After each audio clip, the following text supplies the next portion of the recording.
Humans, for all their differences, are often a lot more alike than different.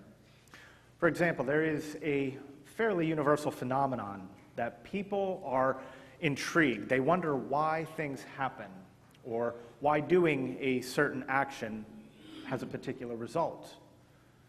Even small babies can learn that when they press on a button or pull on a string, that might make a certain sound happen, and they're delighted because they've figured out the mystery. When we get older, when we drive, when the car is turned on, when it is in gear, and when we press the gas pedal, it moves forward. When we depress the brake pedal, it slows down or stops.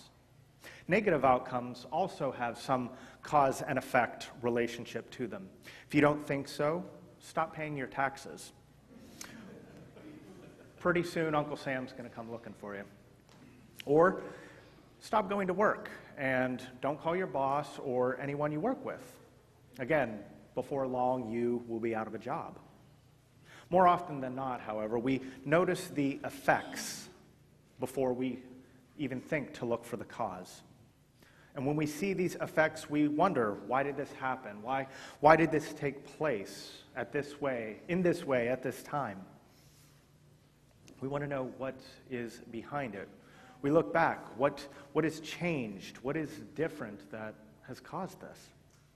In our experiences with God, we can look at how God is involved and active in our life, not only by the effects we currently have, but also by looking back and seeing the fingerprints of God in so many of the details of our lives. How we avoided danger or harm. Why one door shuts, but another miraculously opens. How our friends and loved ones, how they came into our lives. When we look back at what God has done, it often has the effect of making at least a little more clear how God is continuing to work in our lives even today and working in the larger world as well. Psalm 114, the responsive reading that we just heard, provides a very compact description of the cause and effect God has on everyday life. In one of the Hallel Psalms, that is the praise Psalms, it tells the story of God's action and the effect that has on God's people. Psalms 113 through 118. These 6 psalms are traditionally sung as part of the Passover festival. Psalms 113 and 114, they are sung before the meal. The last 4 afterwards. They all in a way speak of God, a God whose mighty actions work on behalf of his people. God's actions are given as the cause of all that follows, all the blessing, saving, redeeming, and transforming that God did through that event in the Exodus. These psalms are responses. They are sung celebrations, retelling the great story of God's people, of God's deliverance of them. It takes the overwhelming majority of 5 Old Testament books and condenses it down to just 8 small verses. These psalms, not only worship songs, not only the hymnal of God's people, but also in many instances, these psalms are also Hebrew poetry. Unlike English or other modern poetry, the idea in Hebrew poetry is not to rhyme words as much as it is to rhyme ideas. In fact, if you've ever heard the Hebrew language, it really does not lend itself to rhyming very much. But in the statements it makes, in the images that it evokes, it builds ideas that build upon each other, that reflect each other, that contrast even with each other. Successive lines of the Psalms are often used in ways that echo and amplify and enhance what is said before, or they're used to contrast, to give clarity or detail, to give a complete picture of what God has done. It brings out definition and shape. In Psalm 114, each odd verse makes a statement of God working in creation and the world, and the even verses fill out that image, make it larger, bring in more and more detail. And what is lifted up in doing this, outside of just the words that are used, is the clear image that God, our God, is King. that God is active in this creation that he has made, that God's actions, especially in that Exodus event, that they change everything. The fixtures of the earth become unfixed. The people who were slaves are now not only free, but are God's chosen people. The natural order of the world is parted or reversed. Just as Easter for Christians in that resurrection event of Jesus Christ, just as that changes everything through God's decisive action, so too the Exodus does as well. It is a forerunner, a foretaste. It anticipates what Jesus would do many years later. Unlike much of our lives, in reading and singing and reflecting on these 8 verses, the cause to the effects we experience from God are given ahead of time. Often we have to look back to see what the cause is, but here the cause is given. A present, creating, redeeming, and transforming God are given real illustration through the lens of one of the most well-known stories in the Bible. In its words about God, we see that the universe, the created order, all that it is, all the people, all nature, all of time, nothing is outside of God's reach and touch. Nothing is beyond God's ability to change and transform. And that before this God that we proclaim faith in, that we all bow when we're in God's presence. We too, in the beauty of mountains, in the force of great rivers, in the wideness of oceans or the depths of outer space, we see a God who created things not only good, but things even beyond our ability to comprehend in their beauty, in their scope, and their size. In this creation, a God who is present is not done, is always changing things, transforming people, situations, and outcomes. For God, the status quo is never good enough. There is always more to be done. There is a kingdom that God is bringing about, a kingdom created, established, and continually being revealed. God is not some absentee landlord, one who creates and then walks away, but one who is intimately involved not only in the large-scale cosmic actions, but even in the smallest details of our own individual lives. In the Exodus, God creates a new people, not from scratch, but recreates them, remolds them, reshapes them to be set apart, to be that light that draws the nations together and points not to them, but points beyond them to the creating and saving God that they have come to know. And all of this is possible only because God remains present, that God can be experienced, that we can see, hear, and sense God when we look around, when we look at each other. When we come here, when we step out of the world beyond these doors and step into God's presence here in this sanctuary, our eyes are opened, our hearts and our ears are opened, so that when we go back out those doors, we're more likely to see God as being not only God in this room, but that God is God outside of this building as well. Part of this psalm's call and direction to us is to remember that as believers, as we do with the Passover, with the Exodus, as with Easter, that we look to where God has been active in this world and in our lives. And because of that, we can see God active and alive now and look to a future in hope that God is leading us to.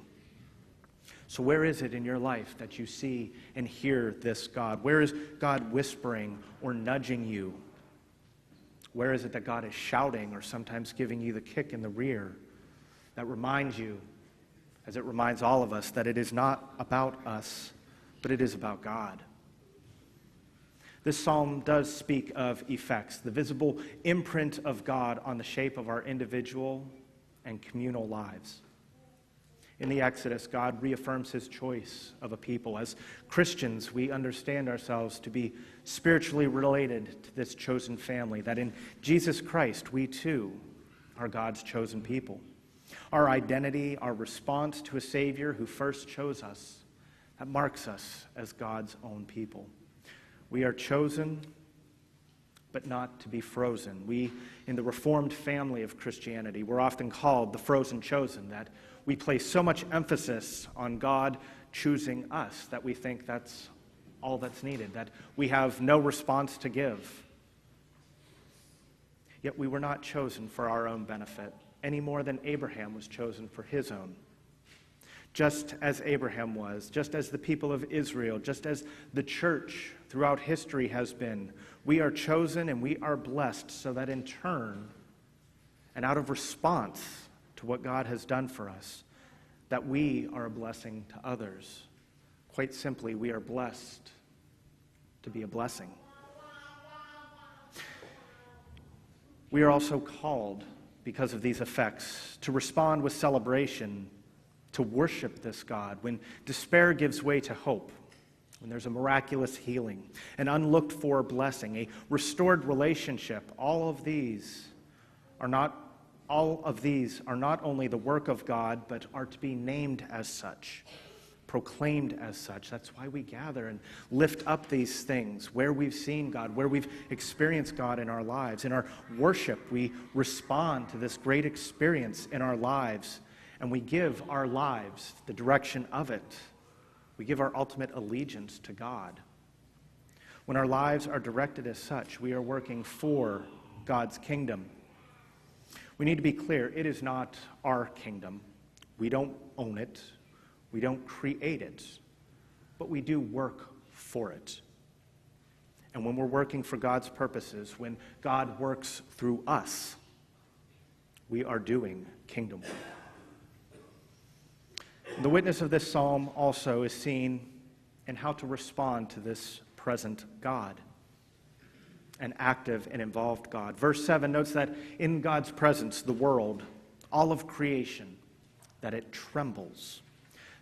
Tremble is not perhaps the best word. A better translation might be to writhe, to be contorted, to be twisted. In fact, the word that is used to describe the pain that a woman experiences in childbirth. Not a very pleasant experience, I'm told. When we think of God as being present with us, here with us, it's easy to get complacent. To think that God is our buddy, our friend, somebody that we can hang out with. But make no mistake, God is not a big spiritual teddy bear. He's not a little cuddle bunny that we get near to. God is a being of such power, control, and authority that when we see the evidence of that, we're uncomfortable. We're uncomfortable. We are aware of our limitations, our imperfections, of all the ways that we are not God.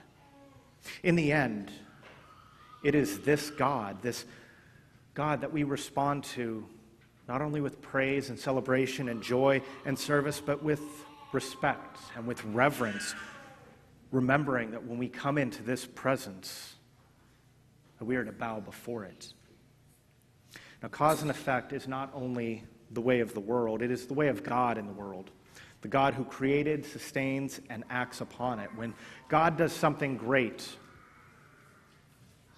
or even when God does something small, big things happen. And when we, influenced by God, act in those same ways, through us, great things can be done. In the country of South Africa, in our lifetime, the downfall of apartheid and the reconciliation of the past 20-plus years is quite incredible. And often behind the scenes in all of that has been the Christian church. Archbishop Desmond Tutu writes about the process that has taken place over these years of reconciliation, of the power of forgiveness in his book, No Future Without Forgiveness. In its words, he speaks of his role and the role of the church in the formation of the Truth and Reconciliation Commissions, boards that were set up to hear some of the worst brutality humans can do to humans. And in this, it shows that forgiveness, in the Christian sense, is not shown to be forgetting what has happened. It is not a time to say that what happened was okay, that it's all good, that it's water under the bridge. In these commissions, the actions were remembered and told. The perpetrators were confronted, and truth was told. In this, there was a deep and powerful acknowledgement of what happened in those years, what its effects on real people were. Yet through the power of truth-telling and speaking, of naming actions, forgiveness and grace and mercy flowed out, where so easily it could have been violence, civil war, or even genocide. Restoration was begun, and a country was redeemed, and as once was a pariah is now held up as an example of the power of forgiveness, and that it results in unity. This is not easy work. The work that we are called to do, this kingdom work of God, it's not easy. It wasn't then, it isn't now. And so often, we're very aware of our limitations and our inability to do it. It's overwhelming, it's hard, it's even impossible. Yet, this is the work we are called to do as God's people. To seek connection with those unlike us, just as God, through Christ, seeks after us. It is God's kingdom, and we are just a part of it. But because God is at work in it and through us, all things are indeed possible. The impossible becomes possible. The difficult becomes possible. The uncomfortable becomes tolerable. It is all possible, this miraculous work of God, precisely because God is here with us, present, and we tremble in that presence. God is still at work, changing, transforming, redeeming, not only this church, but even each of us, you and me, all of us together. Let us praise this God today and forever.